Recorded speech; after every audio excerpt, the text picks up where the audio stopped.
Miller-Karas, your host today, and I am very excited to have Jesse Kohler, who will be talking about, I guess what we decided to call it, a discussion about the status of trauma-informed care. So we're going to draw from Jesse's policy experience in Washington, D.C. He's going to offer insights into the evolving political climate and its impact on trauma-informed practices. But let me tell you a little bit more about Jesse. Well, first of all, he's from Philadelphia and he likes the Eagles. So we were just talking about the Eagles, but he is the Sure. founder and president of the Change Campaign, which in this role, he also currently serves as the executive director on loan on the Campaign for Trauma-Informed Policy and Practice. His career began in Philadelphia nonprofits with direct service work, but shifted towards systems transformation work around the onset of the pandemic. He now lives and works primarily in DC with the love of his life, but is also in the process of receiving his master's in public administration from the University of Pennsylvania, which takes him back to his family in Philly for monthly visits, which I'm sure you're very excited about, for your in-person classes. And in college, Jesse established a personal mission to create a sustainable planet and better future for all, which is how the mission, I guess, is now the mission of the Change campaign. So, as we get started today, the first question I'm going to ask you is what's on your mind? And then we're going to go into the meat and potatoes of what we wanted to talk about today. Now I'm thinking about the Eagles, which is always, makes me think Eagles fills, it's good. It's finals week for the Executive Masters program that I'm in right now. And then obviously living in DC, there's just a lot of changes trying to keep on top of, and thinking about our network all across the country that's impacted and more and more all around the world as well. And so, I think for so many of us, what's going on, how you doing is becoming more and more of a loaded question. And so there's a lot. There's a lot going on in the world. And I think, one of the things I love about our conversations, Jesse, is I think you and I try to build bridges. It's not always easy. We're not always perfect at it. But I think that that's part of why it's important that we're all trauma informed. And of course, I always add resiliency informed and focused. But as we get started today, what does trauma informed mean in your experience? Yeah, so to me, I have been so fortunate to be nurtured and mentored by so many really founders and pioneers in the trauma-informed movement. And I think that one of the really important elements is and so there's a movement for many to move toward trauma responsive as language, resiliency informed. I have started to use community led, trauma informed, prevention oriented, resilience building, healing centered, and sustainability focused, like whatever That's a language. lot of words. There's just I like let that just recognize that there's a lot of language that I think is pointing toward very similar principles, right? To be able to acknowledge and address that trauma and stress and adversity are core drivers and parts of the human experience, right? We experience trauma disproportionately. Some individuals experience more, some communities experience more, but it doesn't discriminate against anyone. And then beyond just recognizing the prevalence of trauma and the how trauma sort of lives out across the lifespan, if you will, or adversity and stress, if it doesn't rise to the level of trauma, also recognizing that there are ways that we can respond individually. There are ways that we can structure and orient systems and communities to better be able to adapt to stress and adversity that we face.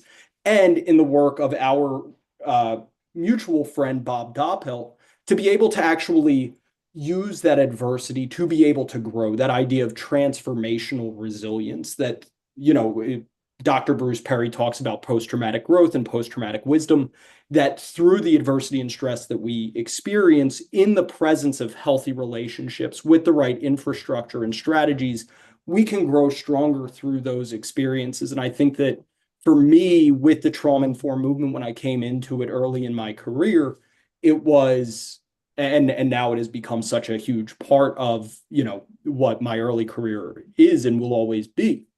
I believe that it is about being able to transform and recognize how trauma, stress, adversity impact the human mind, body, and spirit, and be able to navigate, whether at an individual level, a systems level, anywhere in between on the social ecological framework and model, to be able to better move toward outcomes that bring out the full humanity in us and bring out the best possible outcomes so that we can continue to move forward as a society.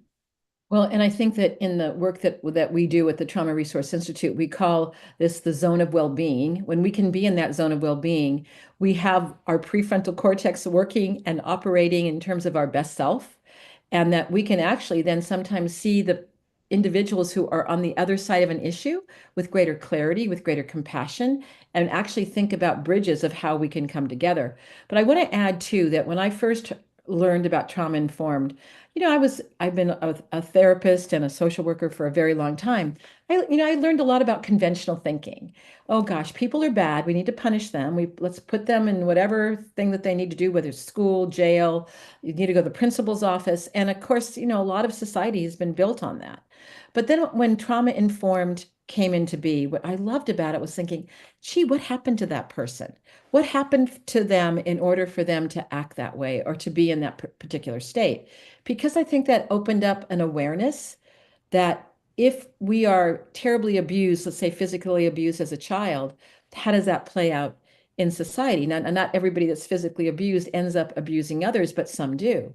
But that's why I think in the world of the Trauma Resource Institute, we started talking about resiliency informed and focused. And that's what you just mentioned in terms of your longer definition, because it's not only knowing about the trauma, but it's how do we help individuals understand about trauma, but also understand about how we build resiliency well-being. And that's why, like, I loved reading about Dr. Christina Bethel from Johns Hopkins when she was doing work with positive childhood experiences, because to me that's connected, right? That if we do trauma informed, we also need to know that there's ways that we can mitigate, reduce the suffering that not only children but adults feel. But then there's a final one, and that's reflection. If we reflect that change is possible, that we don't have to be trapped by the sufferings from our childhood, for example, or the sufferings that we have today, it gives optimism and hope. And to actually learn that we have neural circuits in our brain that actually are designed for well-being, that's also, to me, equally as important as the trauma informed that you and I are both invested in helping people understand. So the next question I have for you is that, what should we be aware of when discussing trauma-informed care with the new administration? I know for you, as you and me, we kind of use it as a language of understanding, but it seems to have maybe a greater, another aspect of it that's come forward that I think is important for us all to know about. Yeah, I mean, I think that to your point, I always say that trauma informed is kind of the gold star, right? And by that I mean it never really ends. I think it's an ongoing process of learning and growth. So I love that you brought in reflection there. But I think that what this question's geared toward and what you're asking is that the word trauma, as many folks in the movement know, has shown up on an NSF red flag list with Can you say what the NSF is? Because people may not know. the National Science Foundation, which is a list that was put out by the administration that bans certain words from being used in grant applications, where essentially if those words are used, there's a red flag put on, and it's at least at significantly less likelihood of being funded, if not removed entirely. Right. And there's a whole list of words. And the word trauma was put on that. That was part of an effort that came out of several think tanks that sort of, within the trauma informed movement, we sort of saw this unfold where it started with trying to get after critical race theory specifically. DEI was sort of put around that. And then you had around DEI for many in the trauma informed movement back in like 2021, 2022, we saw social emotional learning starting to be attacked. And then the word trauma was sort of put on that. So it's sort of been this evolution of, and it's gone in multiple other directions, but where, a variety of words have kind of been put into this list of words that are, it was a manufactured list that then was picked up by the administration, and then words that are put on to grant applications then again get this red flag. And so um I just mentioned too, for those people that don't know what DEI stands for, it's diversity, equity, and inclusion. So go ahead. yeah, so in discussions with the administration, there's a lot of fear about can we use these words, and will that get us the door immediately, understandably, right? And so I think in my experiences, the administration is the federal government is massive, right? Obviously, there's been a lot of firings, that it's smaller than it was. It is still a very, very large organization. And so with some folks, we've had still good experiences talking about the importance of trauma-informed care. Both with Congress, with the administration, it makes it much more challenging to see how the terminology trauma-informed is going to be able to move forward with this administration. But I think as our opening conversations sort of illuminated, there are ways to address and talk about the principles of the work that we are trying to move forward, perhaps without using that specific language where we meet a wall. I will say that, at times, changing language feels absolutely necessary to continue to move forward what we are trying to do. At other times, it feels almost like a betrayal of values. And, I think that I've always felt it's very important as best as possible, and it's tricky, right? But to stay aligned with our values as best as we can. And so, I think that describing what we're talking about, that we are talking about being able to better respond to stress and adversity, that we are able to better build and promote health and well-being at individual, family, community, society levels, and that a lot of what we are talking about has been shown, and there's like a tremendous amount of evidence and research, and that this is not partisan. What we're talking about is not a function of helping blue states or red states or purple. It's about helping everybody, Well, do you right? think that, when we use trauma-informed care, that if it has been aligned with certain I guess, red flag concepts, that if people talk about trauma-informed care in a different light, like say, well, we know now that traumatic experiences affects a child's brain development. So we find that it's important to have resiliency practices so that we strengthen the well-being of all of our children. Would it be better to talk about traumatic experiences rather than trauma-informed? I mean, sometimes we're so used to using a language that becomes like a dirty word, but there's other ways of describing it to help people that may not have been educated about what that meant. Yeah, again, it's maybe.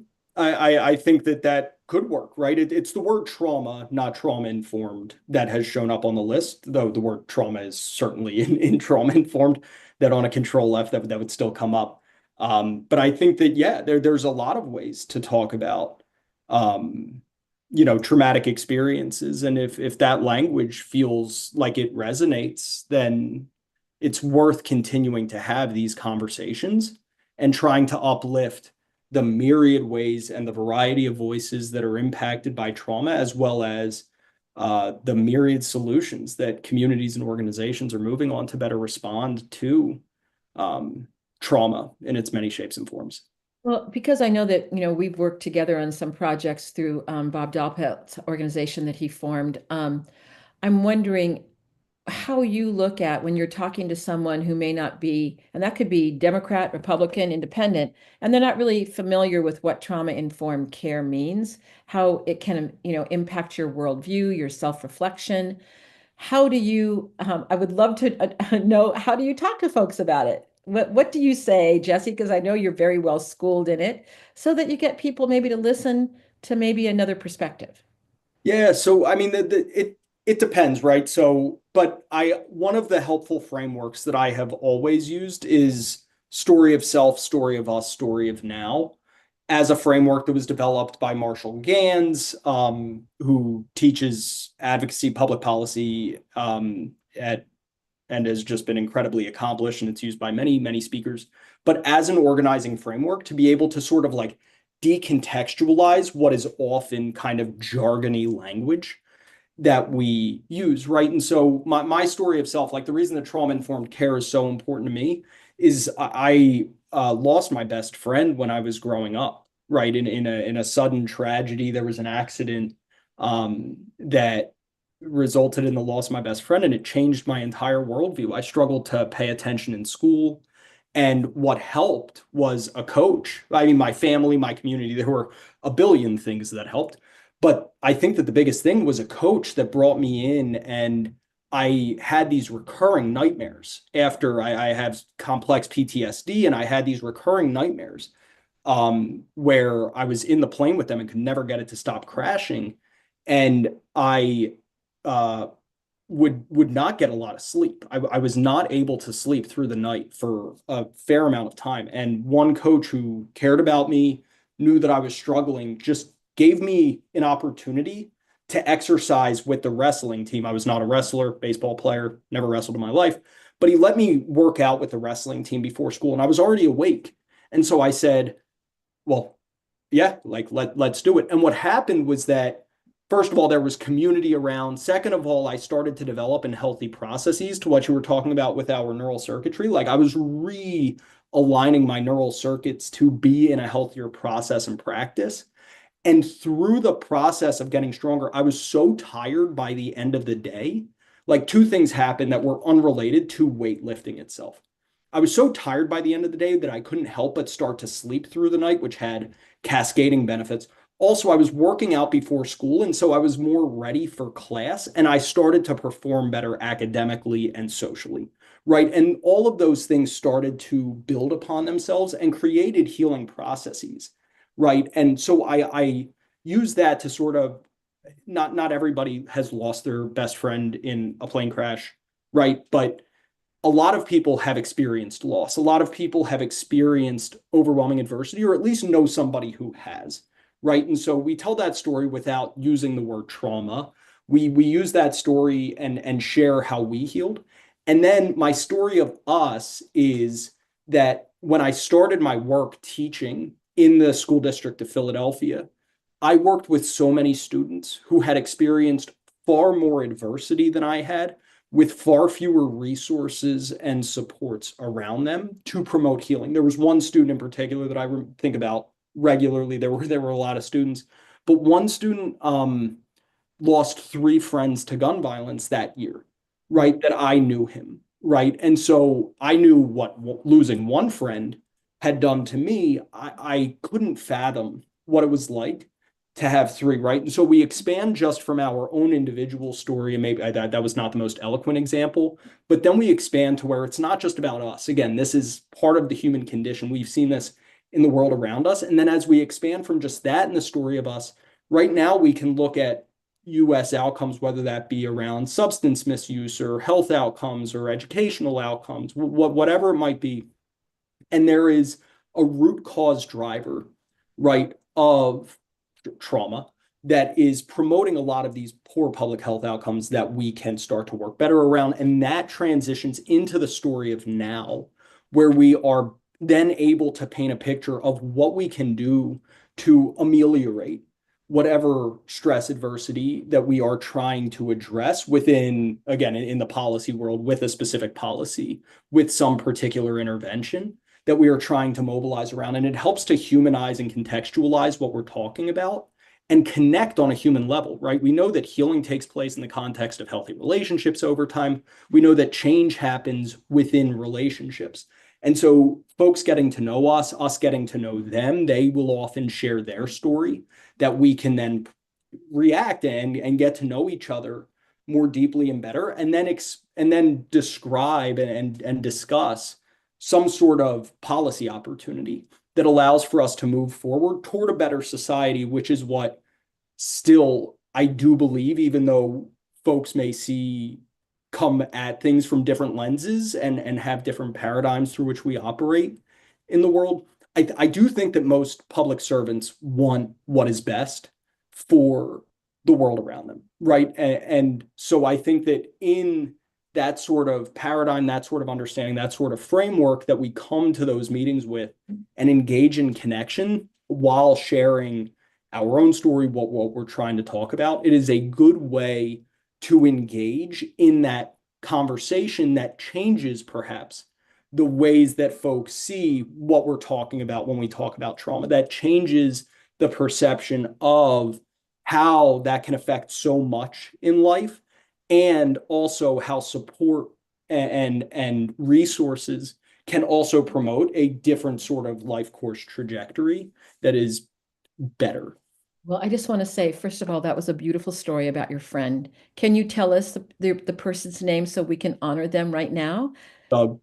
Doug, because Doug's life, no matter how short, propelled you into doing the work that you're doing now. And you mentioned, Bruce Perry talking about post-traumatic growth. Would that be something that you would say came out of that as post-traumatic growth? I don't want to put words in your mouth because, Yeah, no, I think also because I know that it's on video, I always keep this oh, picture that of is us from lovely. to like Yes, thank feel you Doug. for those of you listening. You just showed me a picture of Jesse and Doug when they were little kids. Very little.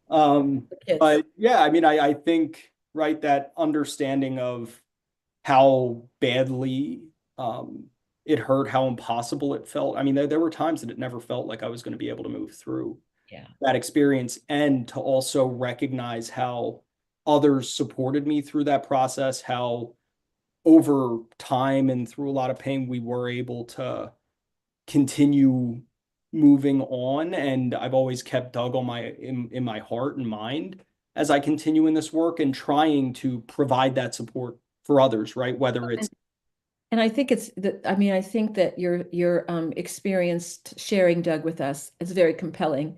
And I'm just imagining that if I was a legislator and you came and said, this is why policies that we create are so important for every child who experiences a loss in America right now, and many children, because of gun violence and other reasons, experience a loss. So what are some of the things that can help? But I was also thinking when you were talking about maybe the importance as we talk about the stress response, and I know that what we've just started doing in the Trauma Resource Institute, we talk about positive, tolerable, and toxic stress. But we talk about it from a biological perspective of how the cortisol levels and adrenaline start impacting. We put our foot on the accelerator of our nervous system. We're talking about emotional dysregulation, right? And how that can impact our interactions, the community, the friendships, all those kinds of things. And I was thinking as you were talking that coach was brilliant because we know, using the large muscles of the arms and the legs actually helps to regulate the nervous system.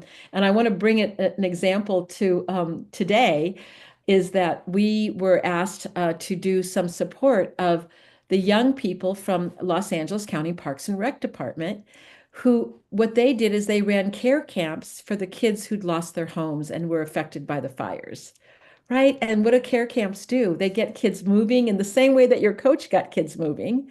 And we heard so many wonderful stories from the young people that were supporting the kids at the care camps on how the kids really were feeling better when they could. Of course, there was sadness and grief. That was, of course, known to them. But there was also the well-being that was also being able to be touched as they did care camps throughout Los Angeles County. So that's similar to what that coach did with you. I just love kind of making that connection between that and what's happening right now.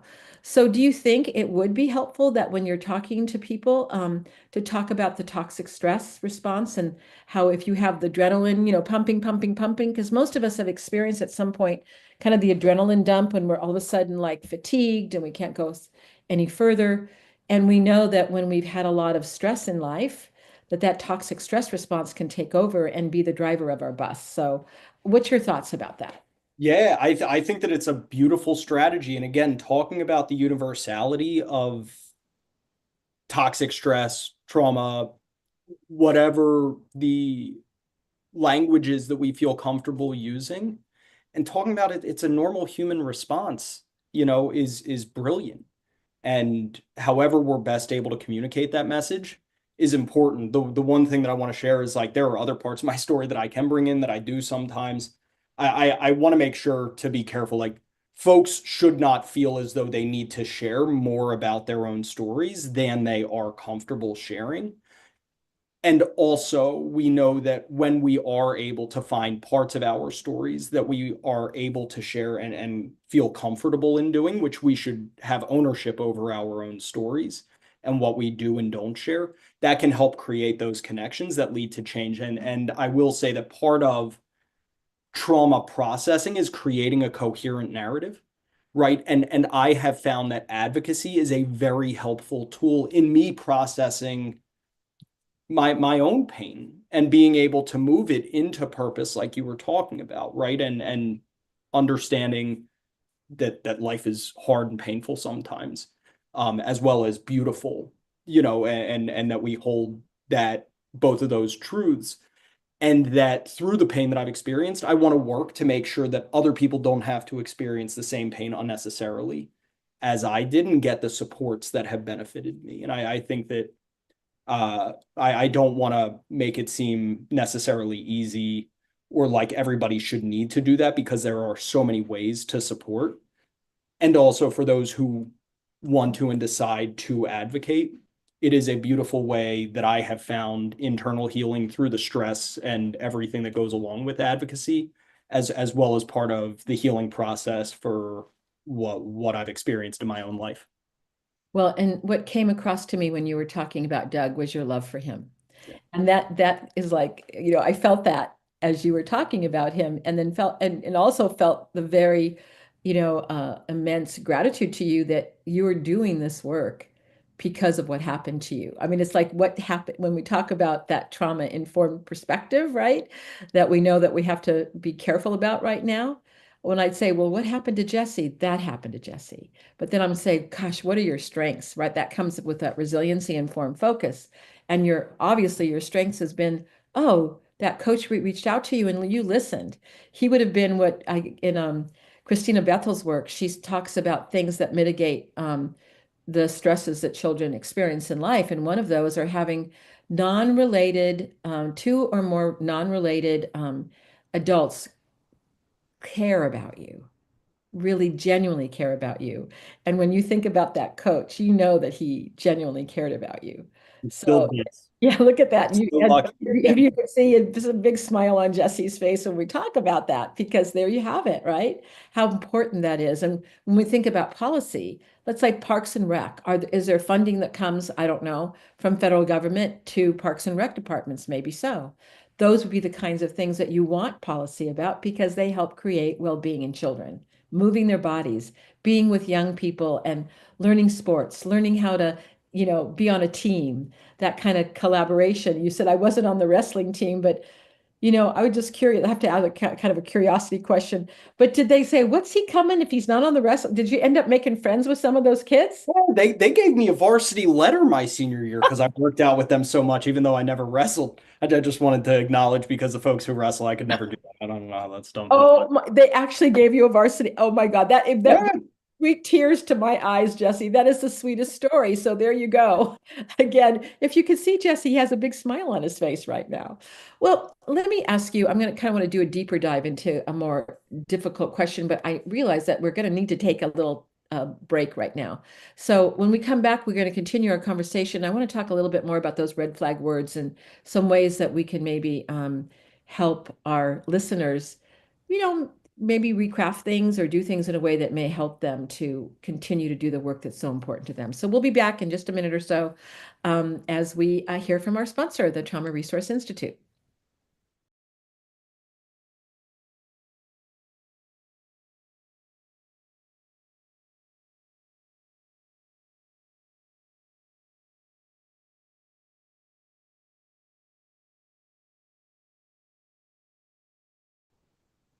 Welcome back. I'm Elaine Miller-Karas with Resiliency Within, and I am having a wonderful discussion with Jesse Kohler, and we are talking about trauma-informed practices and just some of the changes that are happening in Washington, D.C. right now, and trying to figure out our ways through. But so let me ask you this question, Jesse, is that some organizations are changing their language and messaging to conform to the new administration's red flag policies. And I have to say that I also know others that are adamantly against changing their language and feel like it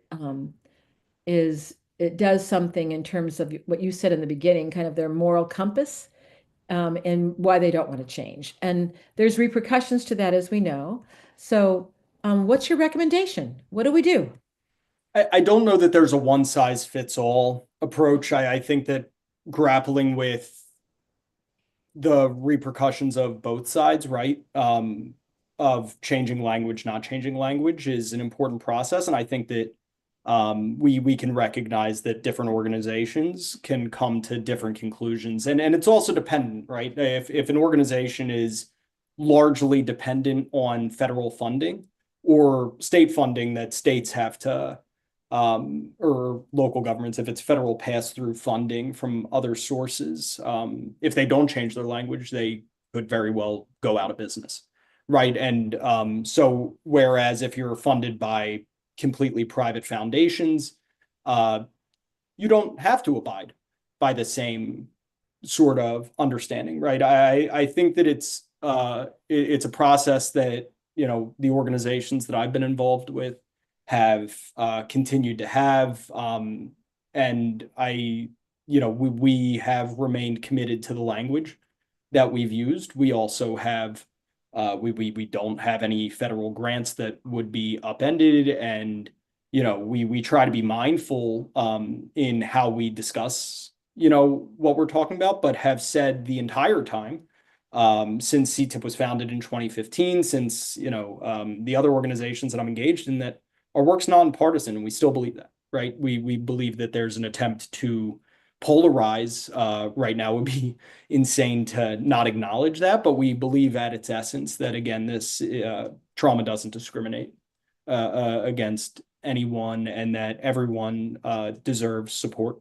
The coach who is there, the outside resources that are there to support them through difficult times, is something that everyone deserves. And so, that's been where we've gotten to with our process. But I think that organizations in engaging in that process are necessarily going to come to different conclusions based on what their business needs are, what their business model is. And I think that is okay. It's okay from an organizational perspective to go through that process and come out with different conclusions depending on your needs. I just talked to an organization a couple weeks ago that they get something like $4 million from the federal government. And so even though it was very hard for the executive director to make the decision to literally kind of sanitize, I guess, from their perspective, they're not going to change anything that they're doing, but they're removing words so that they don't lose their funding, because if they don't have the funding, they can't operate at all. And it's helping their community. So I know that there's people that are being put into that position. Now, I have two questions, and you may not know the answers to them, and we didn't plan them. But do you know why trauma became a red flag word? Was it because it was connected to DEI, and that seems to be a larger issue for the administration, or I don't know, is it just an enigma? We don't know. Now, my understanding, like I talked about earlier, and I'm not 100% positive because a lot of this happened behind closed doors of think tanks, but again, it was my understanding watching it unfold was, DI then led to SEL kind of being that, and then trauma was on the back end as there were just kind of these ripples that further and further were trying to. Okay, so I didn't understand that. So social emotional learning also red flag words? I believe so, but again, even I believe that it's on the list. I'm not looking at the list right now, but if we remember back a few years, there was certainly an anti-SEL push that we went through, that was kind of caught up in the growing movement that I think has led to the banned words list. I see. Okay. So um I know that some of it we don't fully understand, and it's kind of unfolding for us to kind of like, okay, why, right? Well, you live in Washington, D.C., and you've already kind of given us an idea of how you might talk to a legislator when you come in um, with your story of why this is important. Now, is this uniformly like a way that you would approach a legislator, whether they're Democrat, Republican, Independent, knowing that, from my experience, the Democratic side has been more supportive of the trauma-informed movement, but that doesn't mean that there haven't been Republicans and Independents that also have been. So, I don't want to, again, I don't want to make this political, but I know that we are living in a political climate. Mhm. Oh, if the administration has said this is a red flag word and you're a Republican legislator and you go talk to them, do you first like just say it out loud? I mean, I'm thinking that there might be people that want to advocate for their organization that is very embedded in trauma-informed practices and resiliency-informed and focused practices. So what is our additional recommendations that you have? Yeah, so I mean, I was on a call with a Republican staffer a few weeks ago, and they said they're fine with the word trauma, right? Again, that's an administrative act, and Congress is separate from the administration, and they recognize that trauma exists in their district and that their constituency has advocated for it in the past, and they don't have a problem with it. And so, it's worth a conversation. I don't think it's ever been the first thing I come out with, right? I think in trying to be trauma informed in the approach of advocating for trauma informed policies and practices, I'm always mindful to how it's challenging sometimes to discuss these things because again, we know that everybody has some level of lived experience or knows somebody who has that it can bring up powerful emotions that we want to be mindful of while also recognizing that the power of those emotions can help move us toward the changes that we're trying to get to within our society. And so I think that for us, look, when I send an email at the bottom, generally it says the Campaign for Trauma-Informed Policy and Practice, like kind of difficult for me to escape even that word being attached. And I'm proud of the organization and have that in the footer of my email, from one of my emails accounts at least. But the movement of being able to talk about this with offices. I have honestly found a lot of Republican champions, a lot of Democratic champions, a lot of independent champions.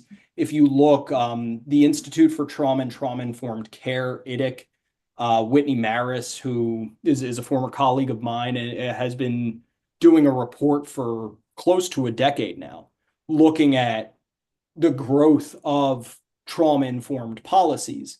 And there are a ton of, like, at a state level, as well as at the federal level, like very red states that are passing trauma informed policies, right? Where for legislators, I do think that there is an ongoing from across the political spectrum, there is a recognition that trauma is real and trauma informed approaches help. And that continues to move forward. Obviously, we adapt over time, and I would suggest to any advocate if they feel the same thing as with the organization, if you feel as though you're better off using a different version of language to talk about issues, that's okay. Like, adapt, and it might depend legislator to legislator, staffer to staffer, as you develop those relationships. But One of the things I'm hearing from you is that if you're going to be an advocate, that it's important not to demonize the other side wherever you may sit. Because if you do that, you may lose an opportunity for the conversation, like you were saying about Doug, and saying this is why this is important to me personally, and this is why I think for your state, whatever state that may be, why you may think about coming with us to co-sponsor this particular piece of legislation. But if we look at that person as the enemy camp, and that they don't have any value in terms of thinking that, trauma-informed care could be important to their constituents, then we don't have a conversation at all. So what I'm hearing you say is maybe move that aside and think about what you can do that might help that legislator understand the importance on a human level And of why you're coming to talk to them. yeah, as best as possible. And again, I say that recognizing the challenges from both sides and seeing the other right now as human and worthy of, kind of that view. But I think that to get to the world that we're operating toward, which is what drew me to advocacy and what I see as my role, we need to see the humanity as best as we can in each other. And I think, an advocacy principle, not to dive into another story, but I will very quickly. Like I see so much of the world through what I learned from baseball. And my dad, who was a coach with the other coach that invited me to the wrestling camp, his name's Coach Felix, just to give him Well, credit. amen, hallelujah to Coach Love Felix. Oh my gosh. Coach Felix, love my dad. Wherever he is, yes. When they used to coach us in baseball, they had this idea that my dad called the champions mentality, or at least that's the name that I gave to it. But it was this idea that with baseball, especially, like baseball is a game that you are going to fail, right? The best players in the world succeed 3 out of 10 times at the plate. They strike out, right? You're going to Foul ball. uh, Yes. you need to get comfortable with failure to some extent, and you can't control the outcome. You can only control what you do, right? So you can do everything right, put a perfect swing on a ball and line out.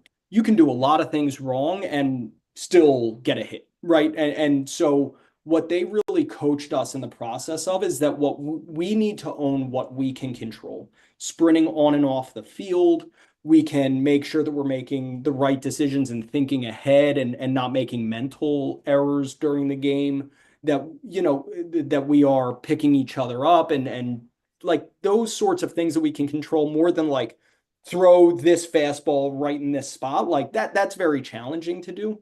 But when we do all of the things that we can control as best as we can, more often than not, we put ourselves in positions to succeed ultimately, which then uplifts the times that we are going to succeed compared to if we didn't go about it that way, right? That's my understanding of the champions mentality. And so when we go into advocacy meetings, one of the things, we can't control the outcome. We cannot control how the other person is going to meet us, but we can control how we meet them and to give the opportunity to be surprised if we don't expect a good outcome, to see the humanity in somebody else and give somebody the opportunity to say, well, I actually just lost a family member to cancer. This happened in an advocacy meeting.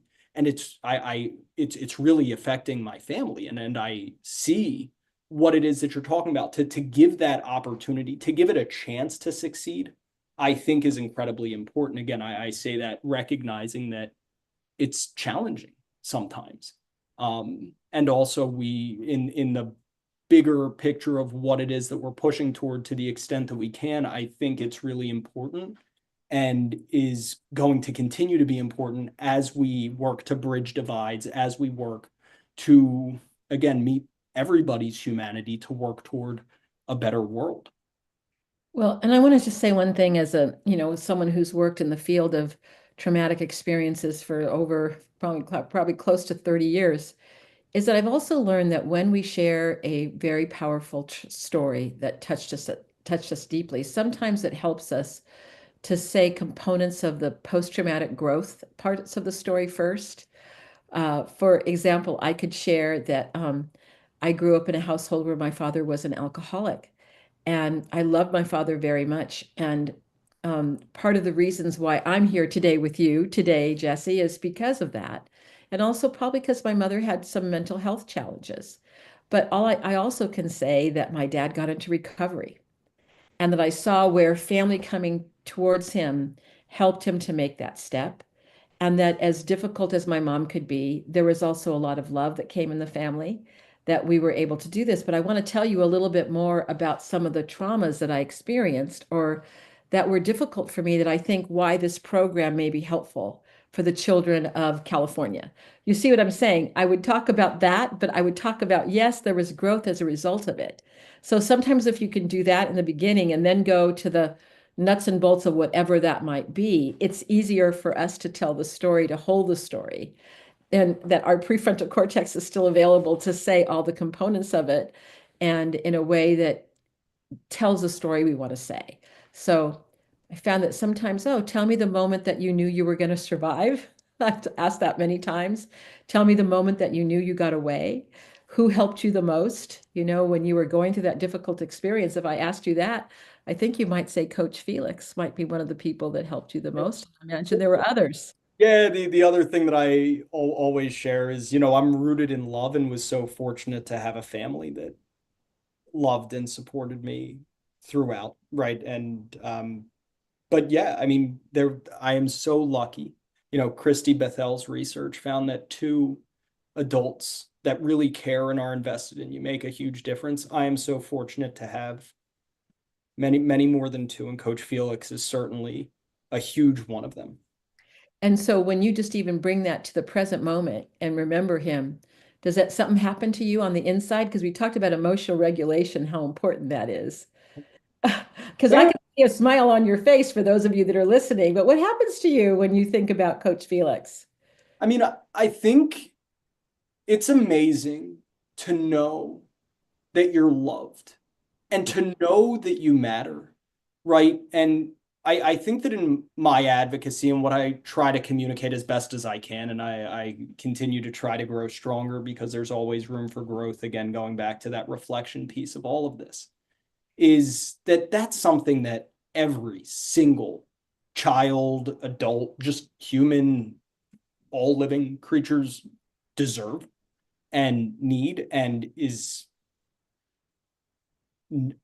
I can imagine a world without straining too much in which we create that, right? And so I think in me, again, to your question, just like it, it lets me know that I matter, right? There was never a question like that someone was willing to go out of their way to uh, try to make my life easier when it was pretty hard to engage with me. Honestly, I was not happy for a pretty significant period of time, and so now to remember that and all the mornings that we spent where he pushed me hard and saw something in me, and still we text, and I know he's proud of me and the work that I do. And um, he believed in you then, and he believes in you now. and that just feels, I don't mean to be too ineloquent, but that just feels good. You know, at a deep Good sense. is good. Good is good. Good is good.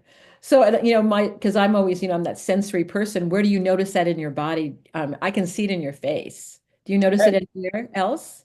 I kind of get it throughout, right? I mean, like I kind of get a warm, happy Well, sensation. I'm going to say just notice that because that's like saving it to your hard drive, which we know is important for, emotional regulation because we're not only thinking and feeling beings, we're also sensory beings. And that, language of sensation often helps us be in that resilient zone of well-being. Kids call it the okay zone. So then we can maneuver and think about the solutions to what is confronting us right now because it's a difficult world we're facing in DC, in America, in the world. Um, that we need to be in our best space. And if we get out of that best space, we need to figure out how do we get back in. And sometimes it can be as simple as saying, like you just did, Coach Felix, I can feel that warmth right here. Even though this is hard, this is what else is true, right? That he's with you always, whether he's in the same room with you or not. Would that be true? I don't want to put words in your mouth, but that's what I thought about as you were saying it. Yeah, I mean, so many people that fed into me, like, I carry them with me wherever I go. Doug, my parents, my brother, Coach Felix. I mean, just everybody who's fed into me has helped me be able to do the work that I do now. And I think it's true for so many of us. We just want to make them proud, right? And give them, give it, give back to others through Well, what they gave to us. and I think you know that right now in our world in the United States, there are some people that are ecstatic about what's happening in terms of, cutting some of the federal employees, for example, and there's others that are grief-stricken about SAMHSA, USAID, AmeriCorps. It goes on and on. So what do you say to the people that are are grief-stricken right now about what's happening in the country. Are there any words of wisdom that you've learned in your travels in DC that might be helpful for my audience today, Jesse? Just a little pressure. A lot of what's to a lot of what's happening, I'm grief stricken too. And I wish that I had the great wisdom to be able to make, for those of you who feel that way, feel better. And right now I don't um, have a short-term answer to make it feel better today for those who are impacted. I do believe that, look, I was advocating for systems transformation in the last administration as well, right? And I believe that there is an opportunity to rebuild a a better system of government and better systems that better reach our needs moving forward, because we will need to rebuild as time moves forward now. But I don't want to say anything that diminishes or reduces people's experiences of the very real pain and hardship that so many are facing right now. Well, and I think that's something that I heard on a call. I think you might have even been on the call. There was a person from a public health organization that said, "Well, I'm working toward the future. I'm not going to stop working now because things aren't going my way." And I thought that was a very important insight when she said that. And I guess for me, I remember what else is true, I've heard people saying, well, we lost this funding, but we were able to find a donor that was able to give us this. It's not going to completely um, be able to, reduce that, but it will help somewhat. Or I know that for the Trauma Resource Institute that I'm very proud of, there was an organization, the Congo, and that lost their USAID funding for a project we were going to be working on. Well, we're still going to do it. We're going to have to pull into our humanitarian funds and hopefully we'll get donations, so we'll continue to do it. But we're trying to see what else is true, what is possible. And of course, we can't do it for every single one because you have to turn the lights on. But I think people are thinking creatively of how they can still support others, even though there have been, of course, the diminishing funds in order to support what I think maybe we both think is life supporting work. Yeah, and I think one of the things that I've been reflecting on, I just finished a book on the importance of nonviolent campaigning and some strategies that are used. And one of the things that the author said, which is so obvious, but I really needed to hear. So I was born in 1993, right? And so by the time that I was born, we were 30, 25, 30 years past the civil rights movement. And this is true of any movement, but huge social movements, right? The civil rights movement, even the movement that has led to the power of the right now. Right. At this point, because they're solidified in history, they feel so inevitable. But at the time, there was tremendous uncertainty about them, right? And the organizing structure and the power of turning that hardship into a social movement that has led to systems transformation. I mean, changing the world, right? And trying to help others. I've tried to continue to lean into imagining how that must have felt at a time that I was not alive, something that now feels so certain, but at the time was so far from it and took decades, And right? so the same Generation. would be possible now. So, Jesse, I want to thank you so much for being on the show. It's always so lovely to talk to you. You are such a wise young man, and it is really, really, honestly, a pleasure to know you and to hear your wisdom and what you're trying to do for all of us, for children, adults. And thank you for the work that you do. And for my audience, one of the things that's helping me right now is remembering what else is true. And so when you have those moments of maybe despair, I imagine there might be a Coach Felix in your life or someone else or a beautiful, nature or a furry creature. But try to bring close to those things that nurture you because those can help give you a little bit of respite in what seems for many people right now to be a pretty hard storm to get through. So until we meet again, this is Elaine Miller-Karas signing off for Resiliency Within.